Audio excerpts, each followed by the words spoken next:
अस्सलाम वालेकुम। मेरा नाम डॉक्टर अब्दुल्ला इशफाक है और आज मैं आपको एमबीबीएस और सीएस के डिफरेंस के बारे में बताऊंगा। तो मैं अपने चैनल के ऊपर MBBS, BDS, CS, BS nursing, DPT के बारे में डिटेल वीडियोस अपलोड कर चुका हूँ। आहिस्ता आहिस्ता हर कैरियर के ऊपर हम डिटेल वीडियो अपलोड करूंगा। तो साथ साथ मैं आपको डिफरेंस भी बता रहा हूँ कि पहले मैंने एमबीबीएस और बीडीएस का डिफरेंस बताया, अब मैं आपको मेडिकल और आईटी का डिफरेंस बताने जा रहा हूँ, क्योंकि बच्चे ज़्यादातर इसमें परेशान रहते हैं और पूछते हैं कि सर एडमिशन नहीं हो रहा तो सीएस की तरफ आना चाहिए या नहीं आना चाहिए। तो उससे पहले आपको डिफरेंस पता होना चाहिए, जो मेन प्लस पॉइंट्स हैं और नेगेटिव पॉइंट्स हैं। तो सबसे पहले जब आपने एडमिशन लेना होता है तो आप एमबीबीएस या बीडीएस दोनों के लिए एमडी कैट कंपलसरी है। इसी तरह अगर आपने सीएस में जाना है तो उसके लिए हर यूनिवर्सिटी का अपना एंटी टेस्ट होता है, जिसमें फास्ट का अपना एंटी टेस्ट है, नस का अपना है, ई कैट देना पड़ता है आपको, ई कैट के थ्रू एडमिशन मिल जाता है। फिर आपको पंजाब यूनिवर्सिटी का अपना टेस्ट है, लम्स का अपना टेस्ट है, जीकी का अपना टेस्ट है। इस पर डिटेल वीडियो मैं अपने चैनल पे अपलोड कर चुका हूँ। तो ना एनआईटी, पीयूसीआईटी का अपना टेस्ट है, तो एनटीएस हो गया, ई कैट हो गया, तो फंगैट हो गया।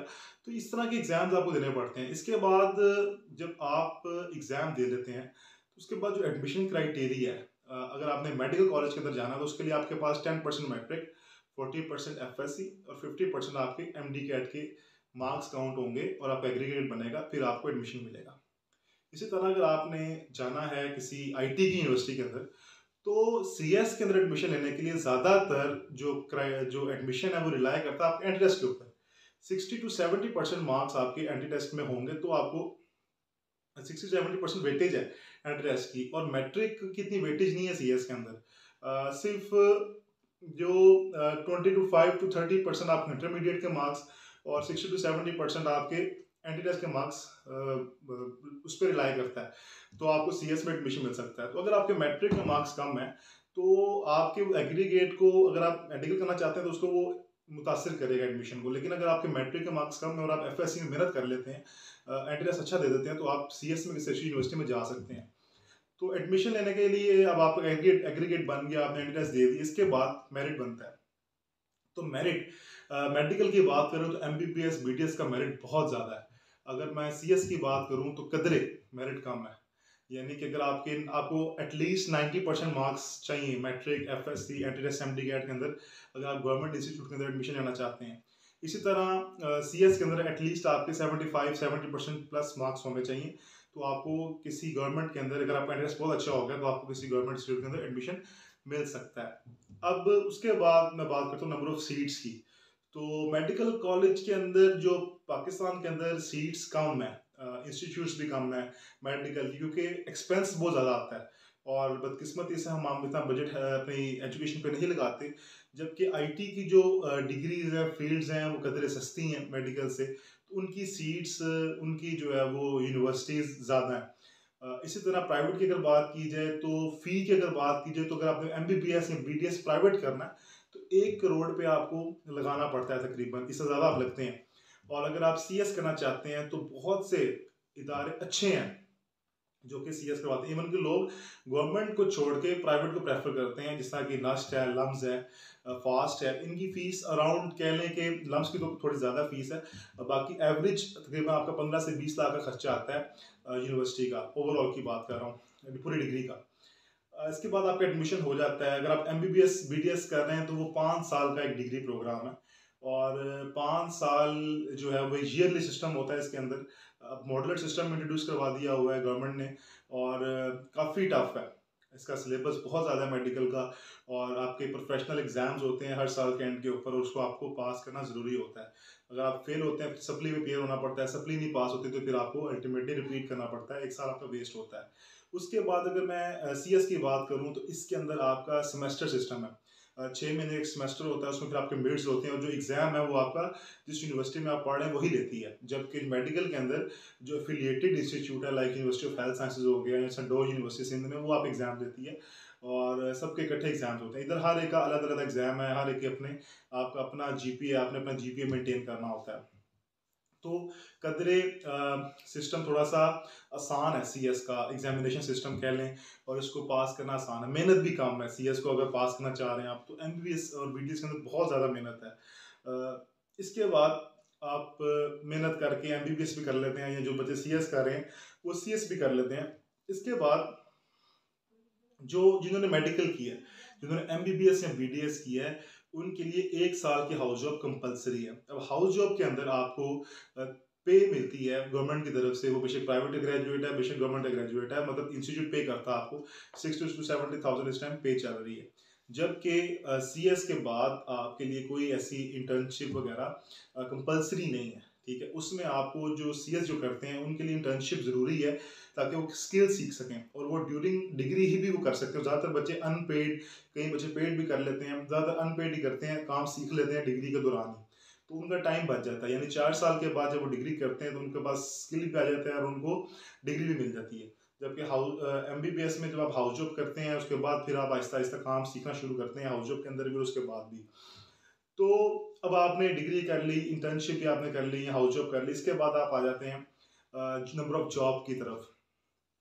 तो क्योंकि कोविड के बाद आईटी इंडस्ट्री के अंदर बड़ा बूम आया, और जो इस टाइम मेडिकल जो हेल्थ हमारा जो हेल्थ का सिस्टम है इसके अंदर काफ़ी सेचुरेशन हो चुकी है, तो नंबर ऑफ जॉब जो है वो एमबीबीएस या बीडीएस करके कम है, जबकि आईटी के अंदर नंबर ऑफ जॉब्स बहुत ज़्यादा है। और अगर मैं पे की बात करूं तो अब अगर आप डॉक्टर बने हैं, बेशक एमबीबीएस किया आपने, बीडीएस किया है, हाउस जो भी आपने कर लिया, तो उसके बाद आप as a medical officer MBBS करने के बाद 80,000 60,000 70,000 इतनी आप पे स्टार्टिंग में लेते हैं।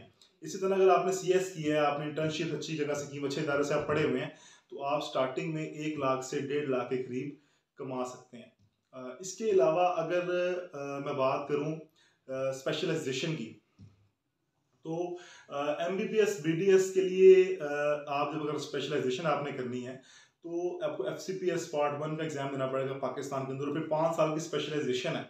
फिर स्पेशलाइजेशन के बाद जाके आप कंसल्टेंट लेवल के ऊपर अच्छा कमाना शुरू करते हैं, और उसकी एक अलग मेहनत है, ठीक है।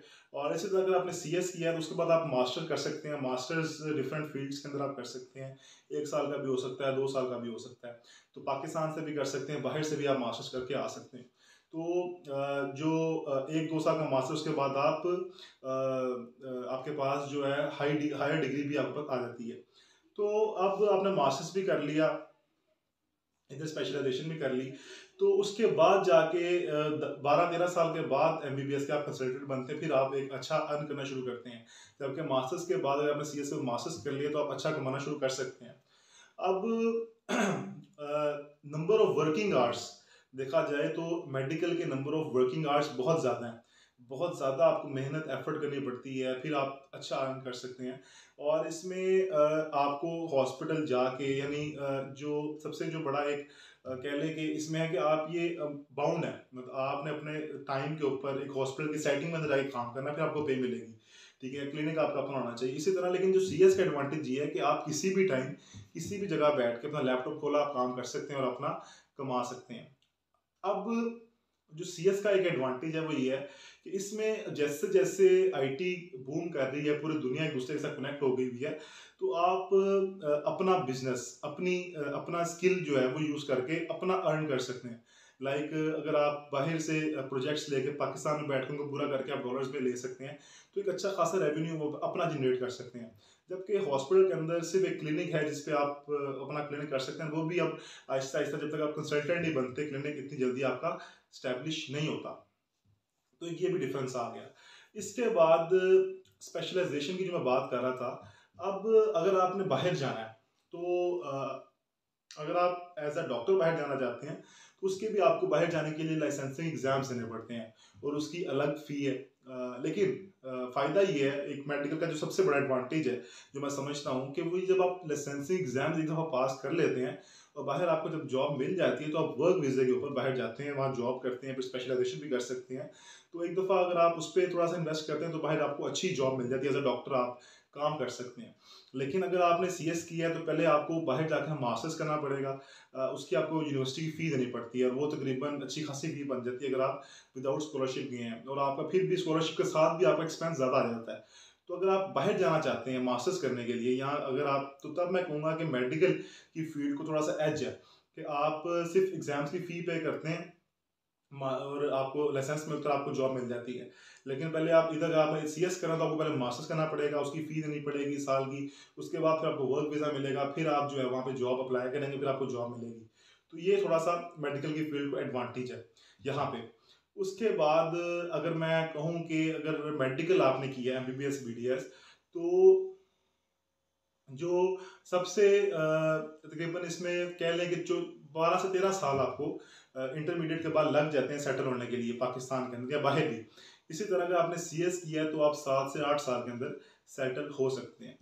तो मेरी जो ओपिनियन है इसमें एट द एंड वो यही है कि अगर आप मिडिल क्लास फैमिली से बिलोंग करते हैं, ठीक है, अगर आप जल्दी स्टेबल होना चाहते हैं, तो जितनी सेचुरेशन अब मेडिकल में हो गई है तो आप IT की तरफ जाएं, CS करें। और नंबर ऑफ सीट्स मैंने बताया ज़्यादा है, बहुत ज़्यादा बड़ी मार्केट है, पूरी दुनिया से आप कनेक्टेड है एक लैपटॉप के एक सिस्टम के ज़रिए, तो उस पर आप अपने प्रोजेक्ट कर सकते हैं, अच्छा अर्न कर सकते हैं। और अगर आप फाइनेंशियली स्टेबल हैं, आपको बहुत ज़्यादा शौक है, या अगर आप बाहर जाके एज अ डॉक्टर काम करना चाहते हैं, फिर आप मेडिकल की तरफ आएँ। सो अगर आप फाइनेंशियली स्टेबल नहीं हैं और आपका इंटरेस्ट भी नहीं है मेडिकल के अंदर, तो आप सिर्फ लोगों के कहने पे नहीं बल्कि अपना इंटरेस्ट को देखते हुए CS की तरफ आएँ अगर आप जल्दी स्टेबल होना चाहते हैं। तो हाईली रिकमेंडेड फील्ड है CS की। मेडिकल की भी अच्छी फील्ड है, बट वही बात है कि मेहनत बहुत ज़्यादा रिक्वायर्ड है, एक अच्छा प्रोफेशन है, रिस्पेक्टेबल प्रोफेशन है। और अगर आप बाहर जाके काम करना चाहते हैं या बाहर जाके स्पेशलाइजेशन करना चाहते हैं, तो मेडिकल में बाहर जाना कदरे आसान है एज़ कम्पेयर टू अगर आपने CS किया हुआ है तो।